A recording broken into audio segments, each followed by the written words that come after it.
नमस्कार, NB news देख रहे हैं। यहाँ पर मैं हूँ आपके साथ मुस्कान। स्वागत है आप सभी का अपने उत्तराखंड में। तो रुक करेंगे उत्तराखंड के तमाम अहम खबरों का फटाफट अंदाज में। उत्तराखंड बाल अधिकार संरक्षण आयोग की ओर से पोक्सो पर कार्यशाला आयोजित की गई।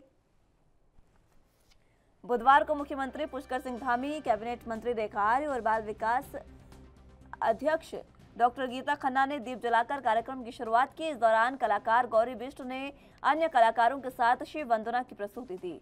सुभाष रोड स्थित एक होटल में आयोजित इस पोक्सो कार्यशाला में शिक्षक, समाजसेवी और पुलिस विभाग समेत अन्य विभागों के अधिकारी कर्मचारी मौजूद रहे। इस दौरान वक्ताओं ने पोक्सो पर अपने विचार रखे।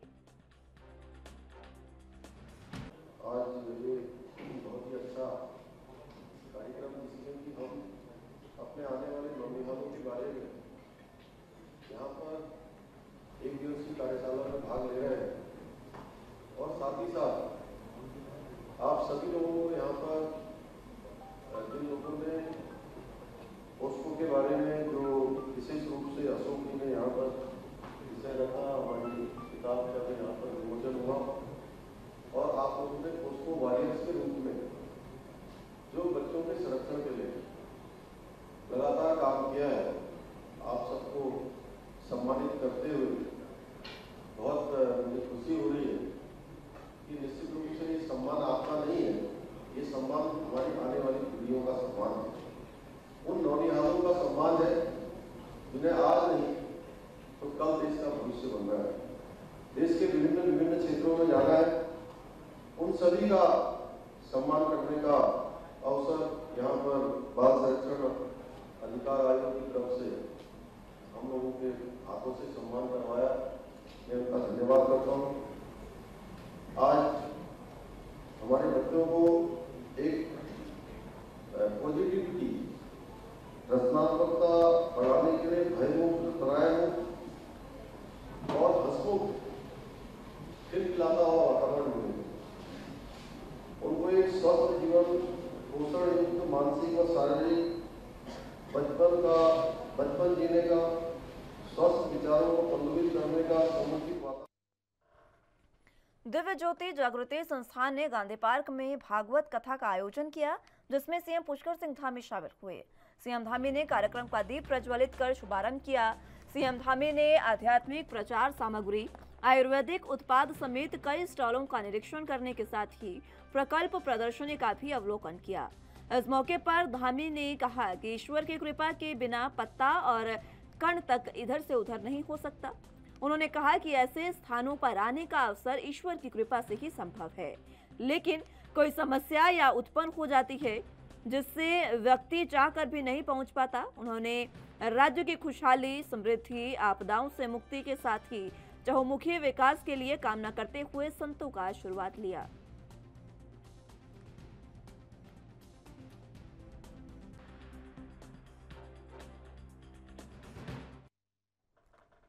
मुख्यमंत्री पुष्कर सिंह धामी ने उधम सिंह नगर में आयोजित स्वागत और अभिनंदन कार्यक्रम में हिस्सा लिया।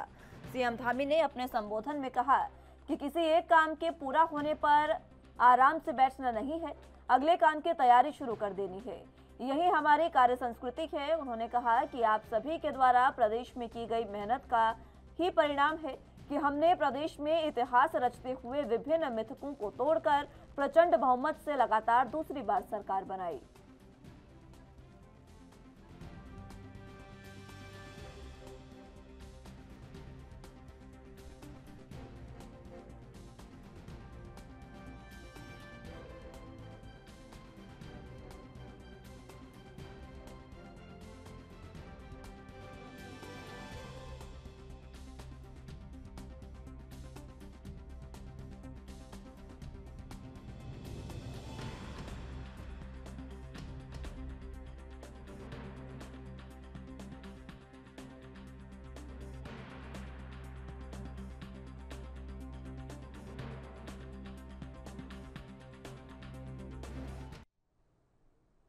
उत्तराखंड के पूर्व सीएम हरीश रावत को पूर्व सीएम त्रिवेंद्र सिंह रावत ने जन्मदिन की शुभकामनाएं दी।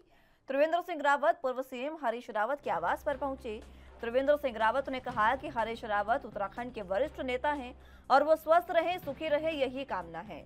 त्रिवेंद्र सिंह रावत ने कहा कि पूर्व मुख्यमंत्रियों के क्लब को लेकर हरीश रावत की परिकल्पना का समर्थन करते हैं। इससे विकास की अवधारणा को आगे बढ़ाने में मदद मिलेगी।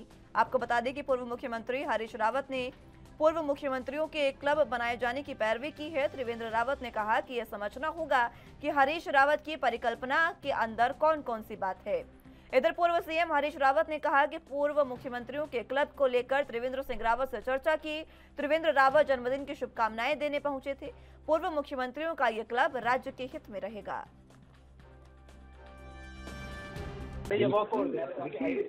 लोकतंत्र हमसे कुछ अपेक्षा करता है तो हम एक अच्छी चुनौती देंगे, एक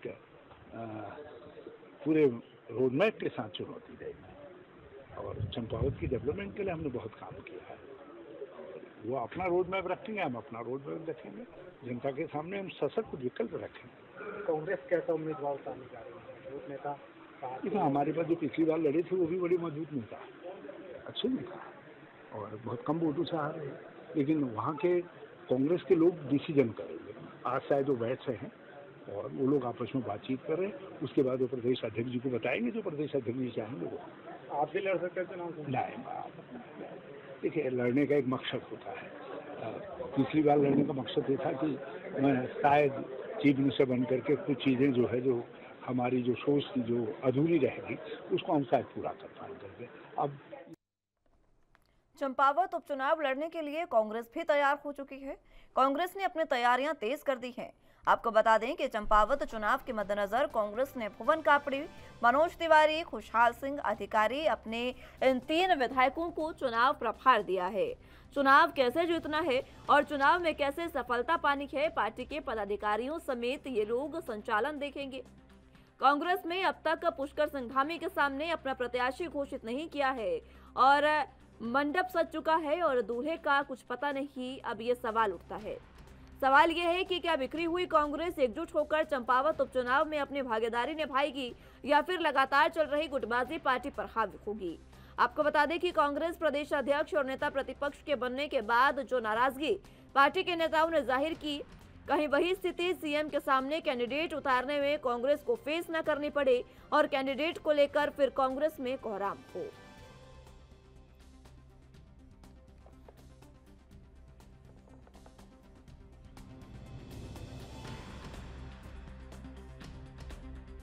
हैं 3 बार के हमारे विधायक हैं, वरिष्ठ विधायक मनोज तिवारी जी और भुवन कापड़ी जी जो खटीमा से विधायक हैं, और साथ में अधिकारी जी खुशहाल सिंह अधिकारी जी जो बगल के ही क्षेत्र के विधायक हैं।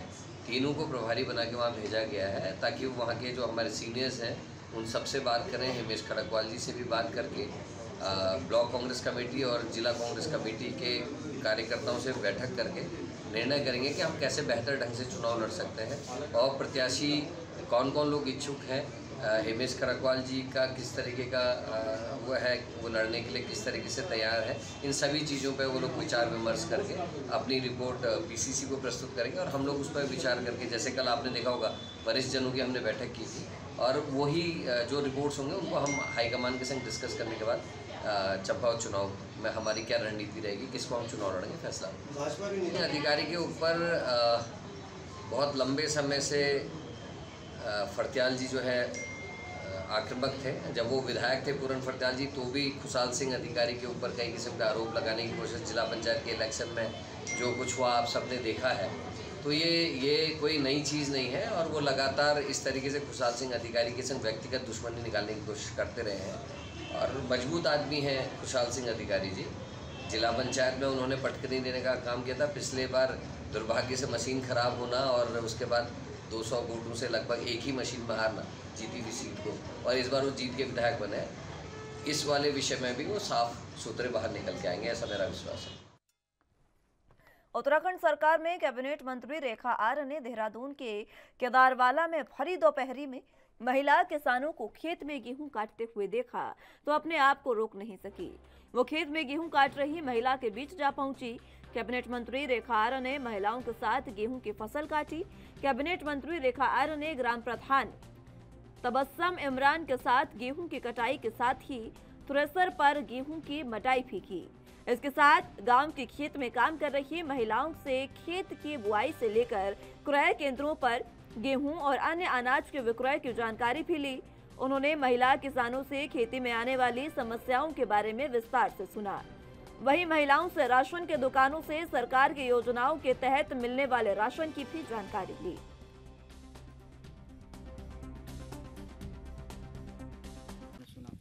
देखिए, आज केदारवाला आने का मौका मिला और यहाँ पर एक हमारी महिला किसान हैं, उनके खेत में गेहूं की कटाई चल रही थी, उसमें प्रतिभाग भी किया, थोड़ा सा सहयोग उनको प्रदान भी किया और साथ साथ में उनको किस प्रकार से वो गेहूं की इन्होंने गेहूं बोने से लेकर गेहूं कटान से लेकर आगे क्रय केंद्रों में पहुंचाने से लेकर क्या क्या प्रक्रियाएं इनको सामना करनी पड़ती हैं और किस प्रकार से इनको अन्य क्या क्या समस्याएं आती हैं, उन सब को लेकर इनके साथ में चर्चाएं हुई। यहाँ बहुत सारी महिलाएं जो कि गेहूं काटने में अपना योगदान प्रदान कर रही थी, उनके साथ में विषयों को लेकर चर्चा हुई। साथ साथ में हमारी जो महिला किसान हैं उनकी गेहूं को जो है थ्रेशर से भी जो है उसमें छटाई, जो उसका भूसा है और गेहूं है उसको अलग करने का काम भी जो है उसमें थोड़ा सा सहयोग अपनी ओर से भी दिया गया और ये जानने की कोशिश रही कि आखिरकार हमारे क्रय केंद्रों में आप जा रही हैं अपने गेहूं को बेचने अथवा आप अपनी लोकल कहीं बेचेंगी। तो महिला किसान का ये कहना था कि अभी तो क्रय केंद्रों में नहीं जा रहे हैं क्योंकि इसकी खपत जो है यहीं अपने ग्रामीण में आसपास में हो जाती है और उनके दाम भी उनको अच्छे मिल रहे हैं। अब की बार मुझे इस बात की भी खुशी है कि क्रय केंद्रों में जितना गेहूं का लक्ष्य हमारा लगभग 22 लाख कुंटल गेहूं का लक्ष्य पूरे प्रदेश भर में रखा था, अब की बार क्रय केंद्रों में जो है मात्र 8,085 कुंटल जो है हमारी गेहूं की खरीद अब तक में कल तक की जो है वो जो हमारे पास में आंकड़े हैं वो उतनी हो पाई है। जानकारी मिली है कि हमारे किसानों को जो है इससे अधिक अच्छे दामों पे, क्योंकि जो समर्थन मूल्य है वो सरकारी की ओर से 2,015 रुपये है प्रति कुंटल है और जबकि बाज़ार में जो है 2100 से 2200 प्रति। बुलेटिन में यहाँ वक्त एक छोटे से ब्रेक का है, फौरन हाजिर होंगे।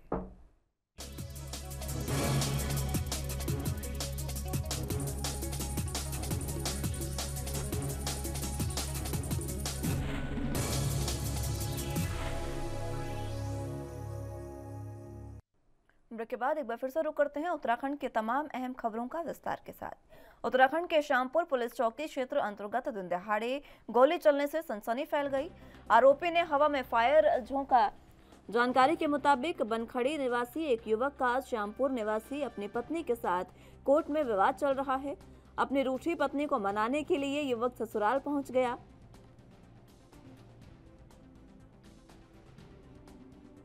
और इस दौरान पत्नी ने पति के साथ जाने से इनकार कर दिया। बस यही बात युवक को पसंद नहीं आई और उसने हवा में फायर कर दिया। मौके पर गोली की आवाज सुनकर पड़ोसी एकत्रित हो गए, जिन्होंने युवक को दबोच लिया। सूचना मिलने पर पुलिस को मौके पर पहुंची और पुलिस ने युवक को हिरासत में ले लिया। फिलहाल पुलिस आरोपी से पूछताछ कर रही है।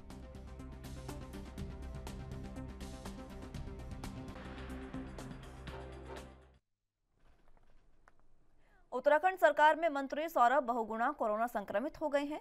इसकी जानकारी उन्होंने सोशल मीडिया के जरिए दी, जिसमें उन्होंने कहा कि साथियों,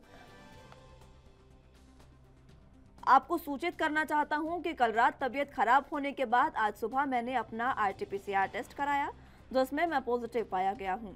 फिलहाल तबीयत ठीक है। डॉक्टर द्वारा बताए गए सभी नियमों का उचित रूप से पालन कर रहा हूं। आप सबसे अपील करता हूं कि जो भी लोग पिछले कुछ दिनों से मेरे संपर्क में आए हैं वो अपना कोविड टेस्ट जरूर करा लें।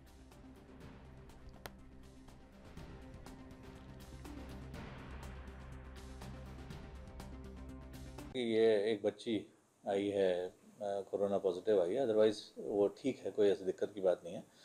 लेकिन ये है कि जिस तरह से स्कूल्स वगैरह खुल गए हैं और सब कुछ नॉर्मल हो गया है, तो ऐसी स्थिति में देखते हुए सबको जो है सावधानी तो बरतनी ही है। तो इस स्कूल को हमने अपने यहाँ से एडवाइज़री जारी कर दी थी कि भाई अपने यहाँ 2 दिन बंद रखें और सैनिटाइजेशन कराएं। तो अब मैं आज जो है लगभग सभी स्कूल जो हैं यहाँ पे उनके लिए एक एडवाइज़री जारी कर रहा हूँ कि भाई अपना जो है बच्चों को का मास्क वगैरह जो है इसको चेक करें और बीच बीच में उत्तराखंड में फिर से कोरोना दस्तक दे रहा है। अभी हाल ही में स्कूलों में कई छात्र कोरोना पॉजिटिव पाए गए थे। आपको बता दें कि उत्तराखंड के कैबिनेट मंत्री सौरभ बहुगुणा कोरोना पॉजिटिव आए हैं।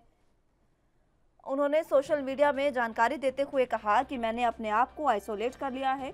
कोरोना की गंभीरता को देखते हुए दून हॉस्पिटल चिकित्सा अधीक्षक केसी पंत ने मीडिया से बातचीत करते हुए बताया कि हालात को देखते हुए सीनियर डॉक्टर और अधिकारियों को निर्देशित कर दिया गया है।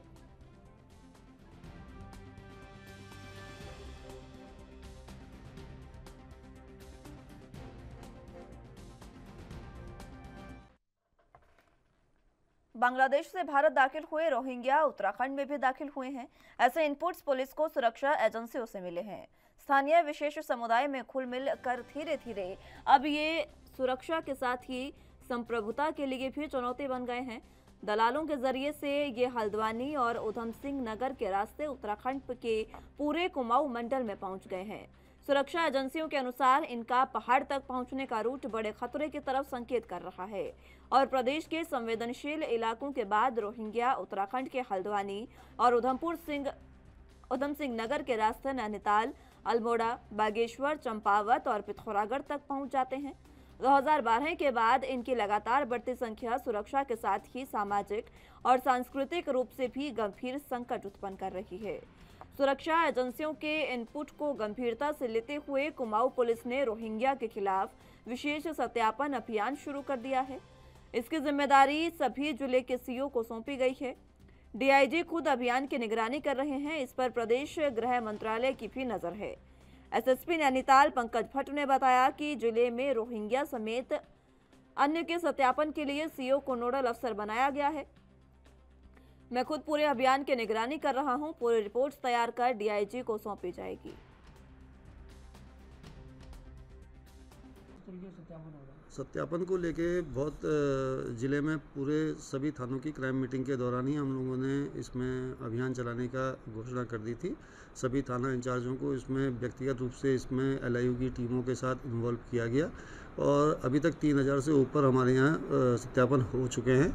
इसमें और तेज़ी लाई जा रही है और इसमें आपका जो है जो मकान मालिक हैं जिनके यहाँ सत्यापित व्यक्ति नहीं है उनके खिलाफ भी कार्रवाई। आज़ादी के अमृत महोत्सव के तहत किसान भागीदारी प्राथमिकता हमारी अभियान के अंतर्गत वीडियो कॉन्फ्रेंसिंग के माध्यम से केंद्रीय मंत्री भारत सरकार द्वारा देश के 7,800 सीएससी सेंटरों के माध्यम से लगभग 1 लाख कृषकों को संबोधित किया गया।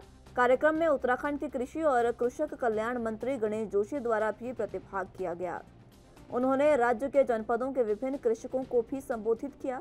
कृषकों को भारत सरकार और राज्य सरकार के माध्यम से कृषक हित में चलाए जा रहे महत्वपूर्ण कार्यक्रमों के बारे में अवगत कराया गया। सचिवालय में आयोजित कार्यक्रम में उपस्थित कृषकों से जानकारी भी प्राप्त की गई। संचालित योजनाओं का लाभ कृषकों को धरातल में प्राप्त हो रहा है या नहीं। कार्यक्रम में उपस्थित कृषक अनिल कुमार नौटियाल द्वारा अवगत कराया गया कि कृषि और उद्यान की योजनाओं के माध्यम से आय में वृद्धि हुई है।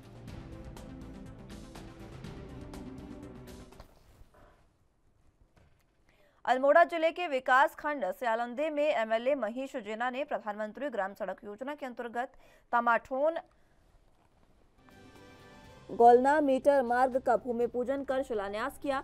ये सड़क बनने से तमाठोन, सैलीपाटली, सुनोली, टिटरी, गोलना समेत सनडभीड़ा गांव को देखाट मोटर मार्ग से जोड़ी जाएगी। इस मोटर मार्ग के बनने से कई गांवों को सड़क सुविधा का लाभ मिलेगा। विधायक महेश जेना ने कहा कि तमाठून गोलन मोटर मार्ग की मांग ग्रामीण चुनाव के समय से मांग कर रहे थे। ग्रामीणों की पहली मांग मोटर मार्ग बनाए जाने की थी। ग्रामीणों का सड़क का सपना आखिरकार साकार हो गया है।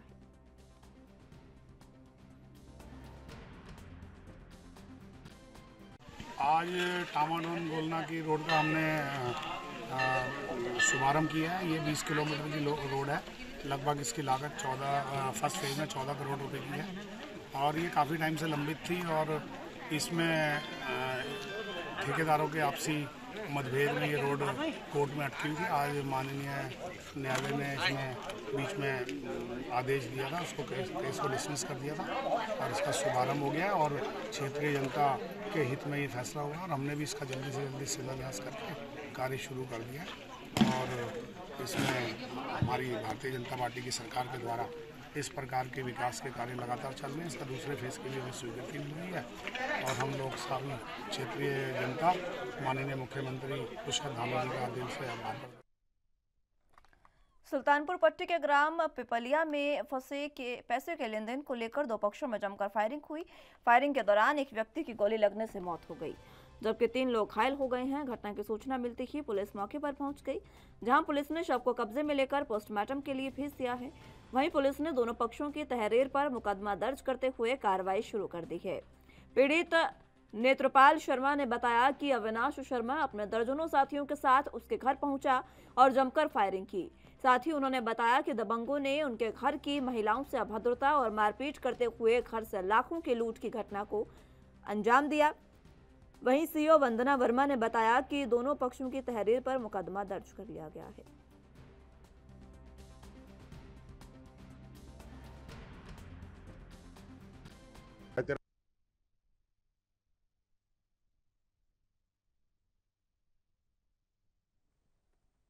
तेरा पूरा परिवार खत्म कर देंगे, वो उनकी पाँव में पड़ गई। कह रहे आज तुझे तेरा पूरा परिवार खत्म कर दे, तू जानते नहीं मैं डॉन हूँ इस इलाके का, मैंने कितने मर्डर कर रखे हैं।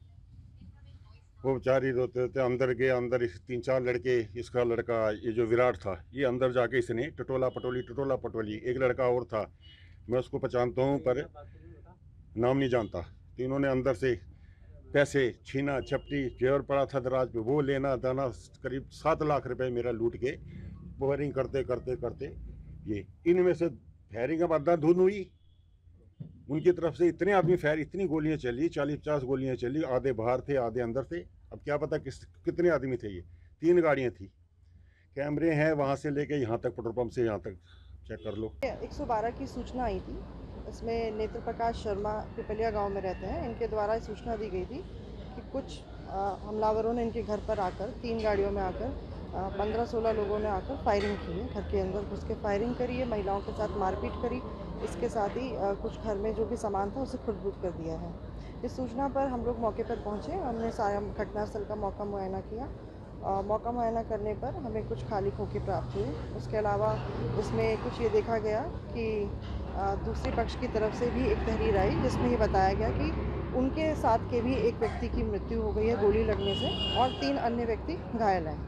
फिलहाल दोनों पक्षों की तरफ से हमने इसमें तहरीर ले ली है और मुकदमे पंजीकृत कर दिए गए हैं और एक व्यक्ति की मृत्यु हो गई है, 3 घायल हैं और पंचायत नाम भर के पोस्टमार्टम की कार्रवाई की जा रही है।